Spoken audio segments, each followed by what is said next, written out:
YCP అధినేత జగన్మోహన్ రెడ్డికి ఇప్పుడు లిట్మస్ టెస్ట్ ఎదురు కాబోతుందా? పొన్నవోలు సుధాకర్ రెడ్డి లేదా అంబటి రాంబాబుల్లో వీరిద్దరిలో ఇప్పుడు ఒకరిని ఎంచుకోవాల్సినటువంటి పరిస్థితి జగన్మోహన్ రెడ్డికి వచ్చిందా అంటే అవునని సమాధానం ఇస్తున్నారు కొంతమంది రాజకీయ విశ్లేషకులు. ఈ నేపథ్యంలోనే అసలు ఏ పరిస్థితుల్లో జగన్మోహన్ రెడ్డికి ఈ లిట్మస్ టెస్ట్ ఎదురు కాబోతుంది అనేది పూర్తి స్థాయిలో విశ్లేషణ చేసుకుందాం. ప్రస్తుతం మనతో పాటు ఉన్నారు ప్రముఖ సీనియర్ జర్నలిస్ట్ దుర్గాకుమార్ గారు. సార్తో మాట్లాడదాం. సార్ నమస్తే. సార్ నమస్తే కృష్ణ గారు, మన వీక్షకులు కూడా. సార్, వైసీపీ అధినేత జగన్మోహన్ రెడ్డికి లిట్మస్ టెస్ట్ ఎదురు కాబోతోందని ఇప్పుడు పొన్నవోలు సుధాకర్ రెడ్డి లేదా అంబటి రాంబాబుల్లో ఇద్దరిలో ఎవరో ఒకరినే జగన్మోహన్ రెడ్డి ఎంపిక చేసుకోవాల్సినటువంటి తరుణం వచ్చింది అనేటువంటి వార్తలు వస్తూ ఉన్నాయి. ఏంటి సార్ పరిస్థితి ఏంటి? ఇది మీరు అన్నట్టు ఒక విచిత్రమైన ప్రచారం అయితే పార్టీలో జరుగుతుంది, వైఎస్ఆర్సీపీలో. ఎందుకంటే బేసికల్గా అంబటి రాంబాబు గారు కూడా లా చదివాడు, ప్రాక్టీస్ అయిపోయినా అంతకుముందు ఏదో కొద్దిగా చేసి ఉంటాడు. అయితే ఏంటంటే ఈ మధ్యకాలంలో ఈ పొన్నవోలు సుధాకర్ రెడ్డి అంతకుముందు అసిస్టెంట్ అడ్వకేట్ జనరల్గా పనిచేశాడు. నిజానికి ఆయన అడిషనల్ అడ్వకేట్ జనరల్గా చేసినప్పుడు ఏమీ కూడా సక్సెస్ఫుల్గా చేసిన పరిస్థితి ఏం లేదు. కేవలం ఆయన జగన్మోహన్ రెడ్డి గారికి కొన్ని కేసుల్లో సహాయపడ్డాడనే ఒక కృతజ్ఞత భావంతో ఆయనకి ఇచ్చాడు. అదే విషయాన్ని పొన్నవోలు సుధాకర్ రెడ్డి గారు కూడా బహిరంగంగా చెప్పాడు. నేను ఎప్పుడు కూడా అడిషనల్ అడ్వకేట్ జనరల్ అవుతా అని ఊహించలేదు. నాకు జగన్మోహన్ రెడ్డి గారు ఈ అవకాశం ఇచ్చాడు, నేను ఆయనకి సదా కృతజ్ఞుడై ఉంటాను అని వ్యక్తిగతంగా. అంతే తప్ప నేను ప్రభుత్వం తరపున పనిచేస్తాను కూడా ఆయన చెప్పలా. ఎందుకంటే ఆయన జన్మలో ఊహించిన పరిస్థితి. గతంలో ఆయన కొన్ని కేసుల్లో హైకోర్టులో వాదనలు వినిపించినప్పుడు ఆయన ప్రవర్తన సరిగా లేదని గౌరవ హైకోర్టు న్యాయమూర్తులు కొన్నిసార్లు తీర్పు లోపల ఉటంకించారు. ఫలానా లాయర్ ప్రవర్తన కోర్టులో అనుచితంగా ఉంది, ఈయన మీద మేము అభ్యంతరం వ్యక్తం చేస్తున్నామని ఒక ఇది పెట్టారు. అట్లాంటి కొర్రీ కూడా రాశారు. అది అసాధారణం. ఎవరో లాయర్లకి ప్రవర్తన కోర్టులో న్యాయమూర్తులతో సరిగ్గా ప్రవర్తించిన వ్యక్తులకి జరుగుతుంది. అది కూడా బహు అరుదు. అలాంటి కీర్తి ఈయనకుంది పొన్నవోలు సుధాకర్ రెడ్డి గారికి. తర్వాత పొన్నవోలు సుధాకర్ రెడ్డి గారు గవర్నమెంట్ కేసులకు పంపించారు, కానీ జగన్మోహన్ రెడ్డి గారు కానీ వ్యక్తిగతంగా లేకపోతే సజ్జల రామకృష్ణారెడ్డి లేకపోతే విజయసాయి రెడ్డి ఇలాంటి వాళ్ళ కేసులకి ఈయన సర్వీసెస్ ఎప్పుడు ఉపయోగించుకోవాలి. ఎందుకంటే ఈయన సర్వీసెస్ మీద వాళ్ళకి నమ్మకం లేదు. ఇతను ఏదన్నా కోర్టులో కనుక రాంగ్ ఇంటర్ప్రిటేషన్ చెప్పిన సందర్భాలు కూడా ఉన్నాయి కొన్ని. దాని వలన కేసు రివర్స్ అయింది. అందుకని ఈయన ఎప్పుడు కూడా ఉంచుకోవాలా. వాళ్ళు ఎప్పుడు నిరంజన్ రెడ్డి లాంటి వ్యక్తులనే వాడుకున్నారు అక్కడ. ఇప్పుడు పరిస్థితి ఏంటంటే ఈ మధ్యకాలంలో అన్నిటికీ నేనేనని వెళ్ళి మొన్న మధ్య ఇతను ఎవరు cinema actor writer Kosani Krishnamurali case అప్పుడు కూడా ఒక బ్యాటరీ ఆఫ్ లాయర్స్ ఒక 10 మందిని వేసుకెళ్ళిపోయాడు. అంటే మ్యాటర్ లేకపోతే మ్యాటర్ వీక్గా ఉన్నప్పుడు పబ్లిసిటీ పీక్లో ఉండాలంటారు సరే. అట్లాగే ఈయన ఏంటంటే రేపు కోర్టులో ఆర్గ్యుమెంట్ చేసే పరిస్థితి లేదు. కనీసం ఈయన ఎంత వేసుకెళ్ళిన లాయర్లు చూసైనా న్యాయమూర్తి కొంచెం ఇంప్రెస్ అయ్యి ఏమన్నా ఫేవరబుల్ ఆర్డర్స్ ఇస్తాడని హడావిడి చేశాడు. ఓకే, కానీ జరగలా. పొన్నవోలు సుధాకర్ రెడ్డి గారు అంటే ఒక లాయర్గా కన్నా కూడా ఒక జోకర్గా కూడా దీంట్లో న్యాయ విభాగంలో ఒక పేరుంది ఆయనకి.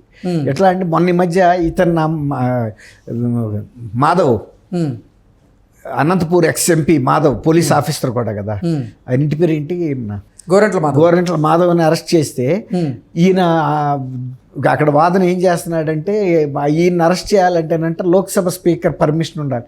మాజీ సభ్యులకు ఉండదు, అది సిట్టింగ్ ఎంపీస్కి మాత్రమే ఉంటుంది, సిట్టింగ్ ఎమ్మెల్యేస్కి మాత్రమే ఆ ప్రొటెక్షన్ ఉంటుంది.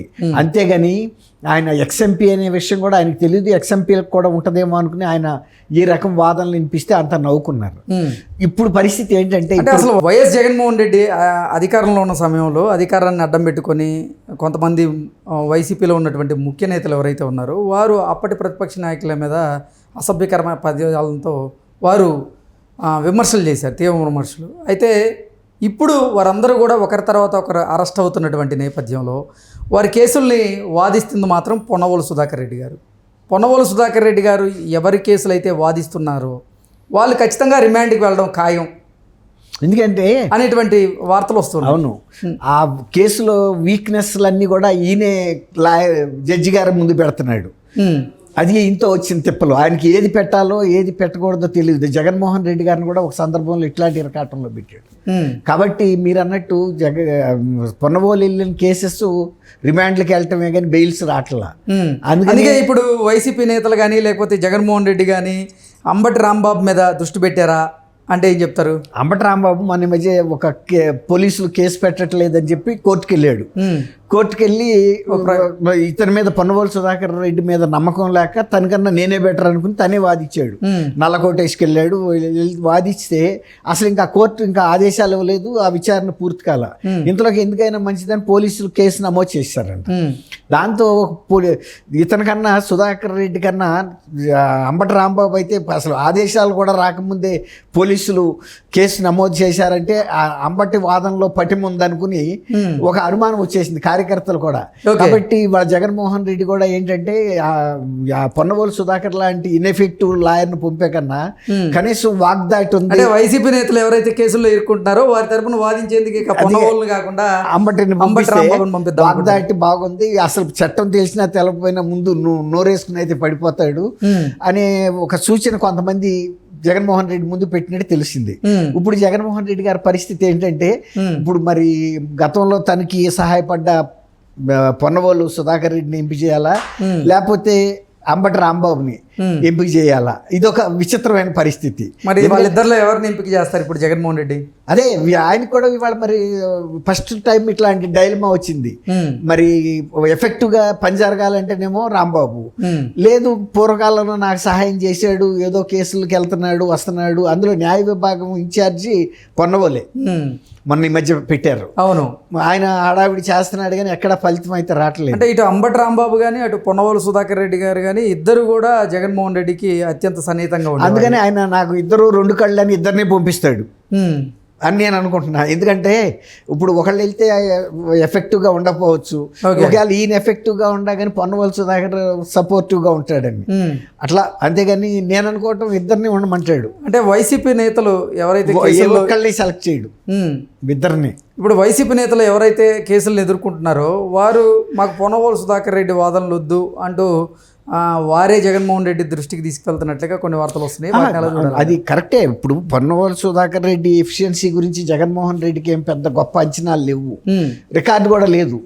కాకపోతే ఏంటంటే ఆయన రాజకీయ ప్రయోజనాలు చేకూర్చడానికి పనికొస్తాడు. సంజయ్ ఎమ్మటే వెళ్ళి చంద్రబాబు నాయుడు గారు అరెస్ట్ గురించి పబ్లిసిటీ ఇవ్వడానికి ఇట్లాంటి ఎక్స్ట్రా యాక్టివిటీస్కి పనికొస్తాడు. కోర్టులో వెళ్ళి చట్టం ప్రకారం వాదన చేసి న్యాయమూర్తుల్ని మెప్పించే అంత ఎఫిషియన్సీ ఆయనలో లేదు. అందుకే ఆయన చెప్పాడు, నా జీవితంలో ఎప్పుడు అడిషనల్ అడ్వకేట్ జనరల్ అవుతామని నేను కలగనలేదు.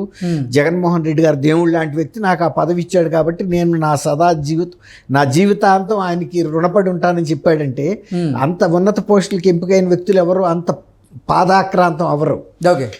ఎవరైతే వాళ్ళకి ఎఫిషియన్సీ ఉండదో, అంటే స్వతహాగా మెరిట్ ఉండదో అలాంటి వాళ్ళే ఇలాంటివి వ్యక్తిగతంగా దిగజారే మాటలు మాట్లాడతారు. కాబట్టి సుధాకర్ రెడ్డి గారికి పెద్ద న్యాయ రంగంలో పెద్ద పలుకుబడి ఏం లేదు.